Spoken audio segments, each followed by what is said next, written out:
haddaan ku dhibo $5 kow laba saddex afar shan lacag $5 oo min $1 haddaan talo lacagta ku dhibo intee in leeg oo lacag habad ka dhalin lahayd intee in leeg oo lacag ah ayaad ka samayn lahayd $5 sheekadani waa sheeko dhex martay macallimad ka dhigta jaamacadaha ugu waaweyn adduunka jaamacadda Stanford University iyo ardaydeedii halkaasoo ardaydeedii ay baraysay waxa loo yaqaan hal abuurka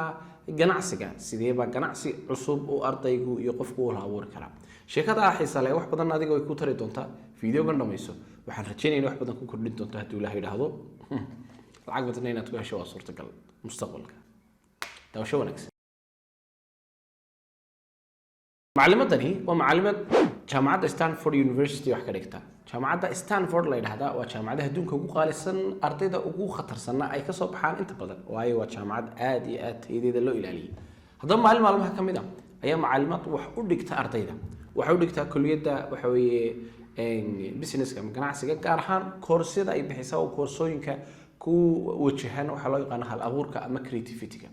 ardaygu sidee uu hal abuuri karaa uu u samayn karaa fikrad cusub oo ganacsi dabadna maalmaha kamid ardayda isku yeedhay waxa ay siisay lacagtii aan ku sheegayay $5 ahayd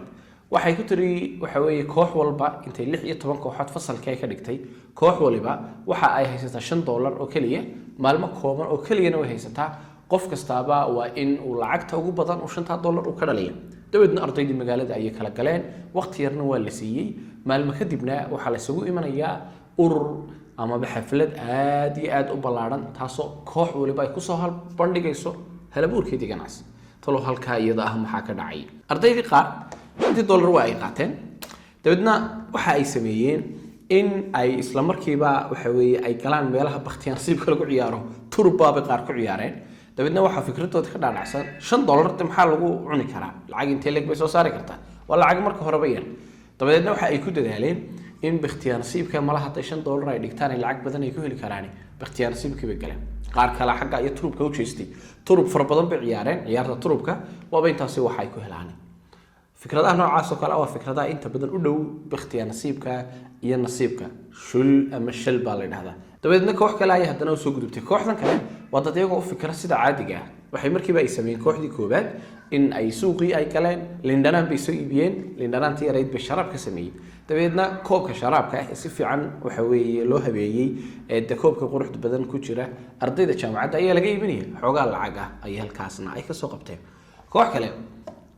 ayaa iyaguna waxay sameeyeen sida tan waxay soo iibsadeen alaabta wax lagu nadiifiyo dabadeedna waxa ay bilaabeen in baabuurtii jaamacadda yaala hadii macallimiin leedahay hadii ardayba ay leedahay inay baabuurtooda ay u maydhaan lacag dacayimanna ay ugu maydhaan dabeedna lacagtii ay halka ay wax ka helaan marka $5 agab nadaafadeed bay ku soo iibsadeen ay baabuurta dadka ay ugu maydhaan koox kale ayaa sicirka u egtay dabeedna waxay arkeen in jawigu kulul yahay marka qaarna roob kadis ay soo dago dabeedna waxay soo iibiyeen $5 wixii ay u goysay oo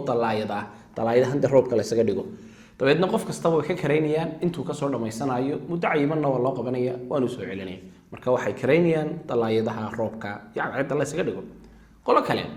ayaa iyagu fikrad kale taa ka duwan bay sameeyeen waxa ay sameeyeen kooxdan kale in garamada ay xidhan yihiin qolooyinka dhalinyar tahay hablaye inababa intay ula imaadaan ayaa garankooda waxa loogu sawiraya sawirro qurux badan oo gacanta ah dabadeedna $5 qalab iyo rinji iyo qalima iyo waxbay soo sisteen arday walba sharkiisu u keensanaya dabeedna waxba lagu sawiraya xogaa lacag ah halka laga dhex qabanaya qolo kale ayaa iyagu waxa ay sameeyeen soo iibiyeen maabiska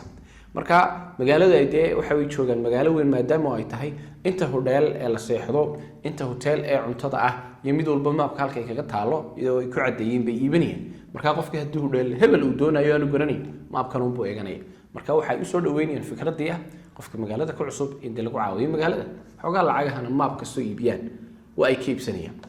fikradaha noocaas oo kale waa fikrado runtii soo jiidasho leh laakiin dhamaantood waa fikrado aad yar moodo inay qadiim yihiin dadka oo dhan ay wada isticmaalaan qolo kale ayaa fikrado cusub leeyimid fikradaha cusub fikradaha loo yaqaan problem solving waxa dhibaatooyinka bulshada dhex yaala inaad xalkeeda dadka aad ka iibso tusaale waa sidan oo kale qolo ayaa waxay aragtay jaamacadda ardayda ugu badan ay yimaada waxay adeegsadaan dhugdhugleyda dabadna waxay yiraahdeen intay $5 ay ku soo iibsadeen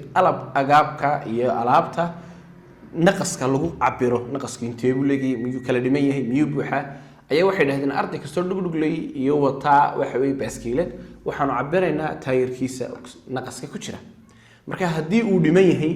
waxaan ugu buuxinaynaa $1 haddii aanu dhinayna waxa weeye dee waa wassalaamu calaykum marka waxay ka faa'iidayaan oo kaliya buuxinta laakiin eegista hawada ku jirta taayirkaaga wax badan lacagba ka qaadan maayaan isla sidoo kale waxay dhahdeen waxaan soo dhaweynaynaa cid kastoo noola timaada inay wax noogu tabarucaan ay wax day naska kaayayaan ay nagu caawiyaan dabeedna lacagtii tabarucaadka ayaaba ka badatay lacagtii dadweynaha shaagaga iyo baabuurtooda ka buuxsanaysay qolo kale ayaa iyaguna waxa ay sameeyeen fikrad kale oo taa ka duwan waxay arkeen hudheelada magaaladan ay joogaan ku yaala in hudheel kastaba markuu qofku doonayo inuu caawa oo kale isagii gabadhiisu ay isu raacaan ama badeyle waa gaala isagii saaxiibadii ayaa waxa ay sameynayaan in hudheelka waqti dheer bay dadku ku qaadan jireen in badan baa waiting list ku jiraysa oo sugaysa dabeedna waxay sameeyeen fikrad ah qolo dhalinyar ah oo kooxdii ka mid ah jaamacadda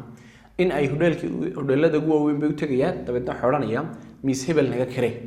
dabeedna miiskii uu mid ku sii fadhiisanaya maanta oo dhan buu fadhiyaya qola imanaysa dabeedna qoladii buu odhanaya idinkaan idin hayay $20 lagu siiya marka miisaskii mashquulka badnaa dadkii rabay inay meesha ku casheen waqtiga dheer ay ku qaadanaysay sugitaanku ayuu mid u sii fadhiisanay markay sabab imaadaan uga kacay lacag xoogaa $20 ahna uu ka qaadanay marka service-ka bixinayaan waa ilaalinta iyo kaydinta iyo waxa weeye u qaynta inay u hayaan dadweynaha customerska inay miisaska ay hayaan idan waa fikrad fiican oo lacag xoogaa ah soo gashay kuna xidhan inaad hareerahaaga adeegto wixii dhibaato ee bulshadaada yaala inaad fikrad fiican iyagana wax u taraysa adigana xoogaa lacag kaaga soo saaraysa inaad samaysato kuwii ugu darnaa waa kuwan waaba halka ay u dhimatay weeye qoladani waxay sameeyeen fikrad aan horeba loo arag waxay sameeyeen waxay arkeen lacagta haystaan waa $5 $5 dee waxba qaban mayso oo lacag yar waqtiga haystaana waa muddo yar oo ganacsi waqti dheer qaadanaya lama samayn karo sidaa ogeed fikradana ku fikiraan waxay raadiyeen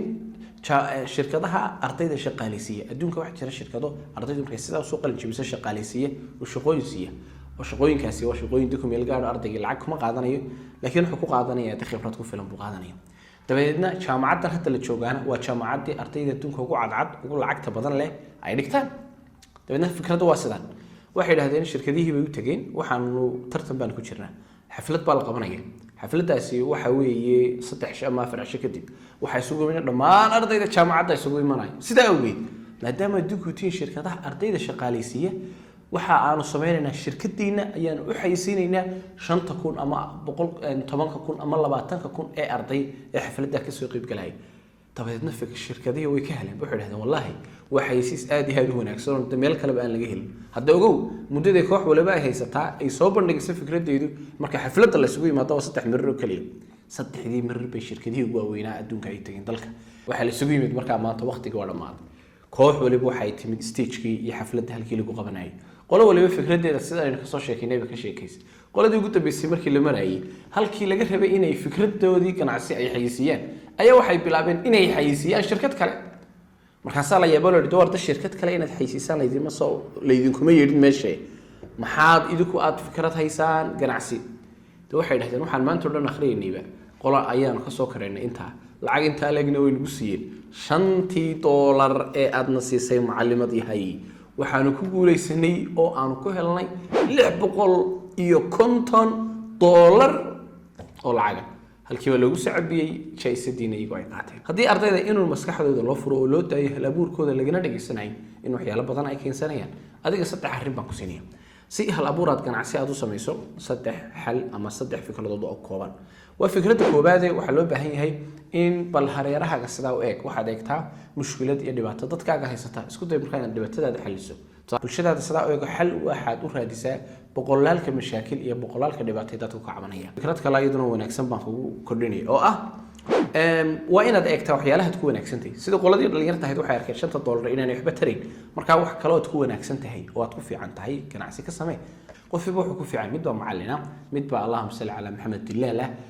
allaale wixii aad ku wanaagsan tahay adigu isku day inaad ku samayso business oo wax kale oo aan waxa weeye xiiso badan aanad u hayn awoodna aanad u lahayn inta badan ku guuleysan misidii iska jir